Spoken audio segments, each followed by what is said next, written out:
ഉണ്ണിക്കുട്ടൻ്റെ birthday guys. Unnikuttan happy birthday. Hey guys, ഈ കഴിഞ്ഞ ദിവസം നമ്മൾ ജിജേഷേട്ടൻ്റെ ബർത്ത്ഡേ ആയിരുന്നു. സോ ഞങ്ങൾ വെച്ചാൽ ചെറുതായിട്ടൊന്ന് ആഘോഷിക്കുന്നു. സോ ഞങ്ങൾ ഷോപ്പിൽ നിന്ന് ഇറങ്ങിയിട്ടുണ്ട്. ഇറങ്ങി ഞങ്ങൾ നേരെ അടുത്തുള്ള ബ്രീസാണോ റോയൽ കഫേ ആണോ എന്ന് എനിക്ക് ഓർമ്മയില്ല, ഏതിൻ്റെ ഒന്ന് സെക്കൻഡ് ഫ്ലോറിൽ സെറ്റ് ചെയ്യാമെന്ന് വെച്ചു.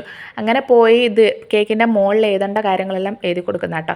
ഞങ്ങൾ എഴുതിയത് ഹാപ്പി ബർത്ത്ഡേ ഉണ്ണിക്കുട്ടെന്നാണ്. ഉണ്ണീന്ന് എണ്ണ വീട്ടിൽ വിളിക്കുന്നത് കേട്ടോ. ഞങ്ങൾ അങ്ങനെ ഏതാണെന്ന് വെച്ചു ഇപ്രാവശ്യം ഒരു വെറൈറ്റിക്ക്. അപ്പം ഞങ്ങൾ ആളെ സെറ്റാക്കി ഇരിക്കുമ്പോഴേക്ക് ഏട്ടൻ വന്നു. പിന്നെ കേക്ക് കട്ട് ചെയ്യുന്നതിന് മുമ്പ് ഞങ്ങളൊരു കാര്യം പറഞ്ഞു.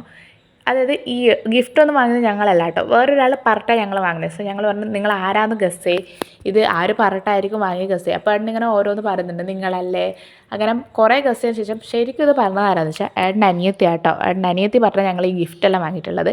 അപ്പം ഐ തിങ്ക് ഏട്ടനത് കേട്ടപ്പം നല്ല സന്തോഷമായി. പിന്നെ കുറച്ച് നാളല്ല അതെല്ലാം എടുക്കട്ടെ. അങ്ങനെ നമ്മൾ സ്ഥിരം ക്ലീശയെ പോലെ കേക്ക് കട്ടിങ് തന്നെ സ്ഥിരമുള്ള പരിപാടി. എല്ലാവർക്കും കേക്ക് വായിൽ വെച്ച് കൊടുക്കുന്നു, നമ്മളും കൊടുക്കുന്നു, അവർ തിന്നു. അങ്ങനെ അതെല്ലാം കഴിഞ്ഞ് പിന്നെ ഏട്ടൻ്റെ സൈഡും മാറ്റി നിന്ന് കേക്ക് ഞങ്ങൾ കണ്ടം തുണ്ടമായി വെട്ടിയായിരുന്നു തിന്നിട്ടുണ്ട്. പിന്നെ ഈ ഗിഫ്റ്റ് ഞങ്ങൾ കൊടുത്തില്ലെങ്കിലും ഞങ്ങൾ വാങ്ങിയതല്ലെങ്കിലും ഞങ്ങൾ അങ്ങോട്ട് കൊടുത്തു.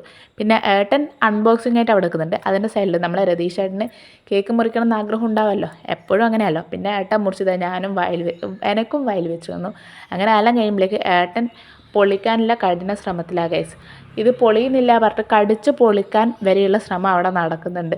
ഇത് കണ്ടോ, കടിച്ച് വരെ പൊളിക്കാൻ നോക്കുന്നുണ്ട്. പക്ഷേ ഫൈനലി ഏട്ടനത് പൊളിച്ചു. ആൻഡ് ഒരു അടിപൊളി ഷർട്ടായിരുന്നു.